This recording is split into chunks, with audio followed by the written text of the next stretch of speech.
Welcome to My Business Matters, the Michigan Chamber podcast. I'm Jim Holcomb, President and CEO of the Michigan Chamber, and welcome to today's podcast. Today we have the pleasure of talking to three key members of Michigan's Capitol Press Corps. Our guests are well-known voices in the coverage of our state's policy and political landscape, always ensuring that whatever is happening in Lansing is being reported around our great state. A big welcome today to Zoe Clark. She is the political director for one of our state's biggest public broadcasting stations, Michigan Radio, and I'm jealous because she is based out of one of the greatest college towns in the nation, Ann Arbor. We have Chad Livengood, politics editor and columnist for the Detroit News, one of our state's largest statewide daily newspapers, and Jonathan Oosting. He's the Capitol reporter for Bridge, Michigan, one of our state's largest nonprofit news service, and that's steadily growing, and we're glad to have all three of you here today. Thank you so much. Thanks for having us. Good to be here. Well, thanks, Jim. Yeah, certainly interesting times in and around Lansing. We've had a big political switch power after the last election, and wondering with that big swing in the landscape, what are your initial takeaways? Any big surprises, or is Lansing kind of functioning as you thought they would? Zoe, why don't we start with you? Oh, send it to me first. So functioning how we sort of thought it would is such an interesting way to think about it, because at least for the folks who you are interviewing today, Jim, like some of us weren't even born, some of us were babies or just in diapers the last time Democrats were in control of Lansing in the way that they are now. So you're just trying to make me feel old.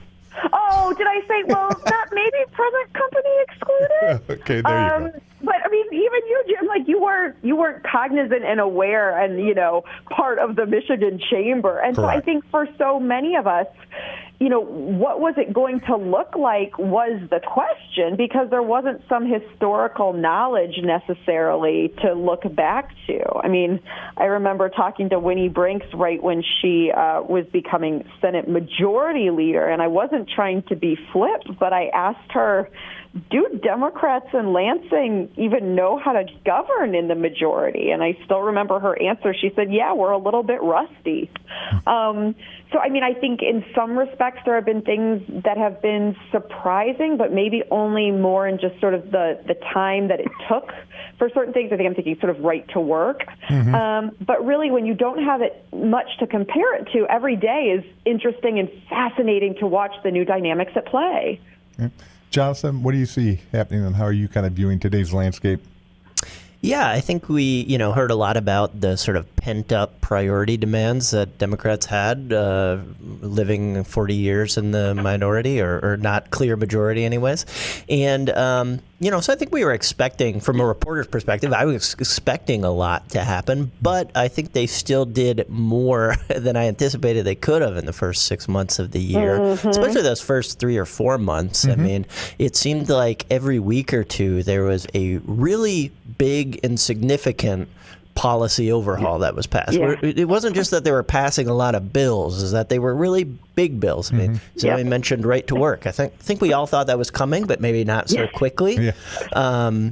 LGBTQ rights, the earned income tax credit, one after another. Prevailing wage, yeah, one after another was just big sort of agenda items that they were checking off. And then, of course, the budget most recently, that took a little bit longer because I think lawmakers were kind of burned out from those first few months, but they eventually got it done. I mean, now the question is, what sort of smaller but perhaps more significant detail-oriented legislation are they going to pursue in coming months that they sort of checked off this, Democratic agenda / wish list? Yeah.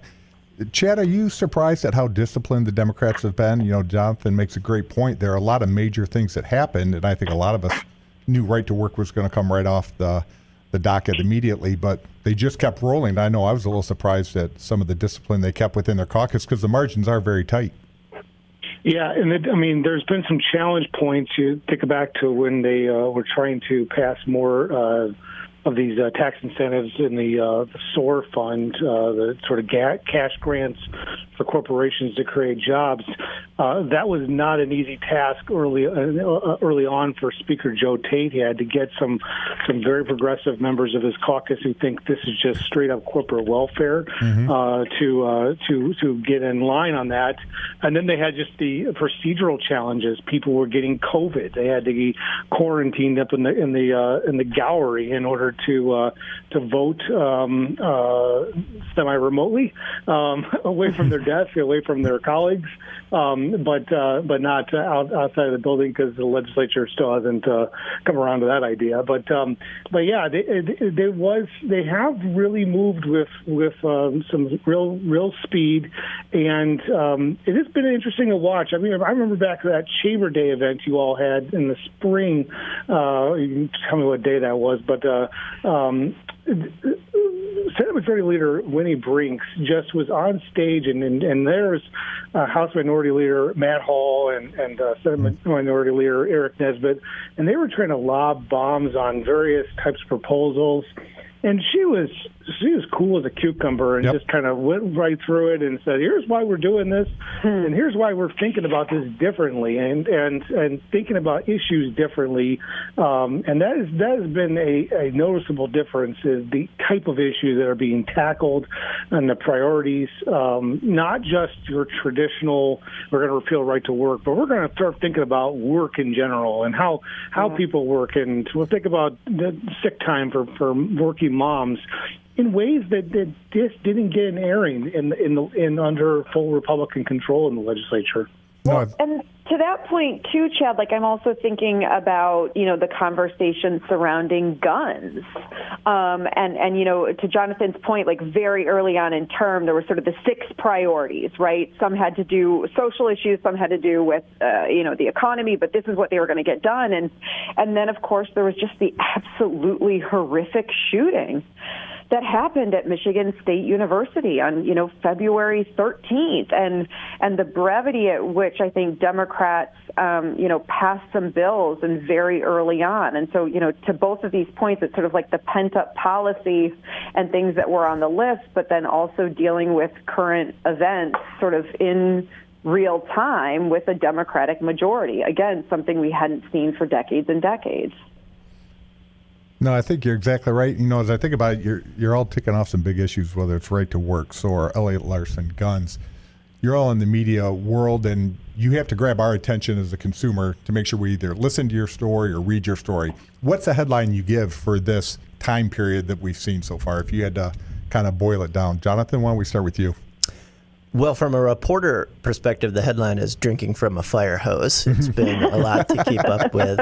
As far as policy, I think to some extent you could argue there's a bit of whiplash. A lot of the priorities that we saw Republican Governor Rick Snyder enact, his first year in office first couple years when Republicans had total control of Lansing, we're seeing Republicans undo. They've certainly done some other stuff as well, but right to work, prevailing wage. Now there's talk about some other, union-based restrictions that Republicans put into place, and we're seeing Democrats sort of dismantle those one by one. Mm-hmm.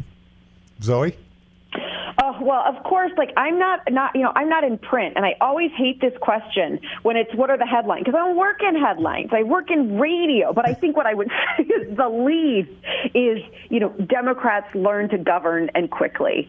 And one of the really fascinating things, to Chad's point is earlier on is this is a really small majority that they have, and the brevity at which they needed to pass some of these big things, because we may not see 56, 54 by the end of the year, depending on how some elections happen. And so I think it was just their ability to push things through with newer members and again, just the pace.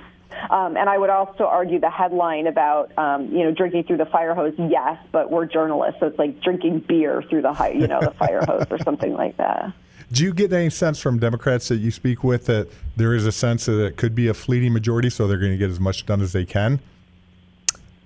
Yeah. There's a very real question even later this year. 2 Democrats are running for mayoral positions and House members, and if they win those mayoral positions, there goes the Democratic majority in the House. I mean, it's a realistic possibility that it's even going to be less than 2 years to get stuff done. Yep.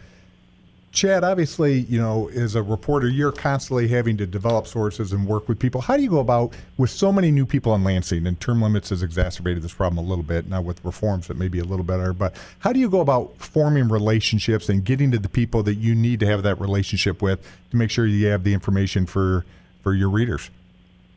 I mean, I don't think it's exacerbated a little bit. I think it's exacerbated a lot. I mean, the turnover is unbelievable.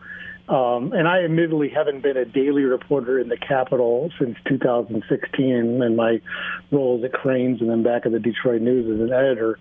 So my touch points with members of the House in particular are fewer and far between, and it is difficult to establish rapport with folks, particularly after the pandemic, and so much governing was essentially remote for a while, and so this has become a huge challenge, and gaining trust. I tell a funny story. I reached out to a lawmaker who shall remain nameless in the majority, who reached out to their one of their communications people and said, 911, Chad Livengood is called, find out what he wants. And well, we do that in our household, Chad, too. I mean, when you call me or Rick, that's how we text each other. So. This person calls me and says, this is kind of funny, and I don't bite that hard, so I mean I don't know what the deal is, but it's just kind of the reaction. These folks that are now in power are suddenly getting a lot more questions from the press than they ever before. Before they would hold press conferences trying to get us to drag us into the Capitol to write about something, and now we can't get a hold of them because they have the keys to billions of dollars of money, and they are under a lot of pressure in their lives on how to spend that money or how to make certain laws that have life-changing consequences for people. So I think the realities of being in the majority and having their hand on the wheel really sunk in, and they're still kind of getting used to it. Mm-hmm. Jonathan, what about you? How do you go about developing your relationships and making sure you can get to people you need to get to? Yeah, so there's been a lot of turnover, but as far as leadership in the legislature goes, these are all folks who have been around for a while: the House Speaker, Senate Majority Leader, House Minority Leader, Senate Minority Leader, blah, blah, blah. And even their spokespeople, too, are people who have been around the Capitol for a long time. So we've got some pre-existing relationships with a lot of these folks. To Chad's point, certainly the House, I think, is always a challenge because there's so much turnover there, 110 members. And as Chad mentioned, during the pandemic, I was covering things remotely a lot of the time. I think for that first, for folks who are in their second term now in the House, I might not have ever actually met them in person for those first 2 years. So that certainly is a challenge. And I would note that I think the governor's office has been a little harder to get access to as well. The governor's certainly giving access to all of the national media publications right now. But there's been a little less time for local reporters, less question and answer sessions and things like that. I guess it's understandable from a PR perspective, but it's frustrating when I'm trying to do my job. If I could pipe in there, I mean, last week the governor of Michigan did a major reorganization of state government, created a new Department of Education, took a bunch of things out of the existing Department of Education and put it in there, took things from multiple 4 or 5 different agencies, got shifted around in different ways. The governor did not stand and hold a press conference and answer any questions about this. This is not normal, and it is. I mean, under Governor Snyder, Granholm, Engler, there would have been a press conference, and they would have taken some questions, and maybe they didn't answer them all, or maybe they changed the subject and moved on to something else. But this is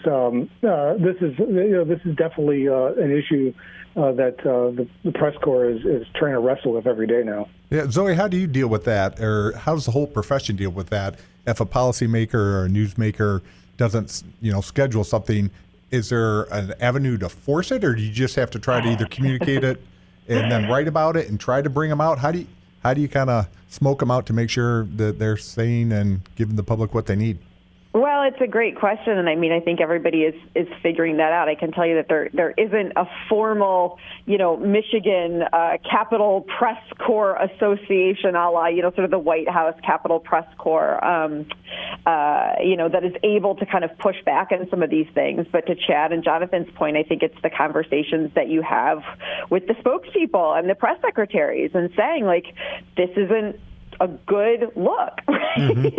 And I mean, I think it's for everybody to step up and say exactly those things. But no, it's not like you can suddenly, go on strike or, do something like that that's dramatic. I mean, I think one of the big changes, too, is social media, and particularly Governor Whitmer's and her staff's use of social, right? I mean, This is the first Michigan governor to have a TikTok. I mean, fair enough, TikTok wasn't out there with Rick Snyder, but it's also very hard for me to imagine Rick Snyder doing some of the TikToks that we see. And so I think, and this again, I mean, this happens all over the country too, right? Is this idea where some politicians are deciding you don't necessarily need, or they don't feel like they necessarily need the media to give the message when they can go directly to social and to accounts and put out a video or tell folks directly, here's what I'm doing. I think it just goes back to the importance of, journalism and journalists as sort of the fourth branch, right? The fourth estate. I could go on and on about this, but it's like I'm just passionate about it because, like, there is a role for journalists still, and I think now more than ever, the role is just more important. No, I would agree with that. Just as a consumer of the media, there's a lot of things put out there. I'm not a big social media person, but it seems like anything that's put out there, somebody wants to take it and say it's absolutely true just because it was on the internet or because it was tweeted or TikTok. And we get a lot of viral stories going around that really don't have any credibility because you don't have a good journalist who actually did the research and did the background and I was just produced talking something. To someone yesterday about, the conversations that we're all having about AI and deep fakes. I mean, these are really concerning conversations, I think, leading particularly into a national election next year and the need for arbiters of truth to be doing the job now more than ever. I'll just fully endorse a Jim Holcomb TikTok, though. I want this to happen now. Sarah Werfel on our team is I was just going to say, is Sarah listening and collapsing? Sorry, Sarah. Oh, no, Sorry. She's pushing me and I'm pushing back. Do it. As we talk about this, I think the one word that keeps coming up in my mind where we talk about the media or policymakers or just what's going on in the landscape is trust. And I think a lot of polling shows us there's a lack of trust by the general citizenry in a lot of institutions, whether that's a political institution, the media, a business, or whatever. Is a member of the media, Jonathan, how do you go about building trust with your audience? Well, you do it by reporting on the ground. I mean, I think a lot of those polls are, you see this with lawmakers too. Like the general consensus, throw the bums out of the office. But what do you think about your guy? Oh, he's okay. And I think that's the case with reporters too. I mean, I go to a lot of Trump rallies and I cover those. And sure, there's a point in his speech where he tells everyone CNN sucks and everyone turns around and flips you off and yells at you. Yeah. But at the same rally, when you go up and talk to somebody, they're like, oh yeah, I know who you are. Yeah, I like your work, and I get that a lot. So I think that there's this general idea that people don't like the media, but as an individual reporter, I think I can break through that on a pretty regular basis still. Anything different from you, Chad? I've had the similar experiences over the years, and people do build trust with you. My favorite story ever was I was covering the Detroit bankruptcy for the Detroit News. I was going into the federal courthouse in downtown Detroit, and the security guard looks at me after and handing me my bag, and he looked at me and says, "Channel 7?" And I said, "No, Detroit News." He's like, "No, off the record." And that's how you knew me. So there is, something to be said about the credibility that you get, and people also recognize your face. And I've had random people over the years. Just recently, I was with my family at Henry Ford Museum, and some guy came up and talked to me. So But yeah, the media, we deal with credibility issues, but I think some of that is over time by some individuals on the left and right, far left and right. They sometimes overplay that in my mind and make that out to be more than it is.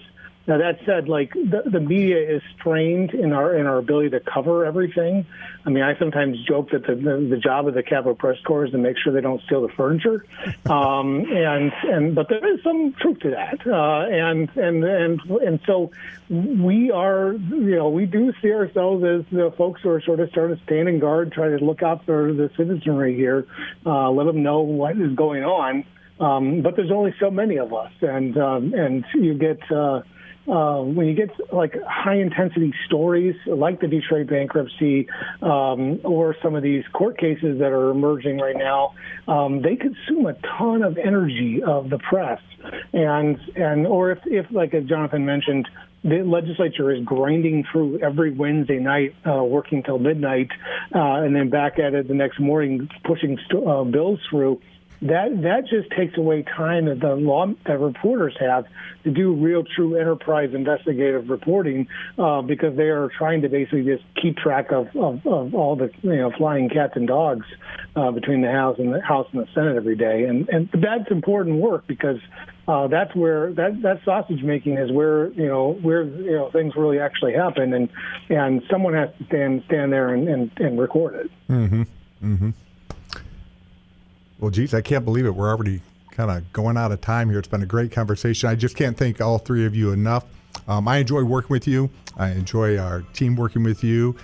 Special thanks to Zoe Clark from Michigan Radio, Chad Livengood from the Detroit News, and Jonathan Oosting from Bridge, Michigan. Thanks so much for joining us. It's been a great conversation, and I know our listeners have been well informed by you. So with that, thank you to all of our listeners. Please make sure to tune into our next episode and subscribe or like us for our podcast and easy notifications. Until next time, let's keep moving Michigan forward.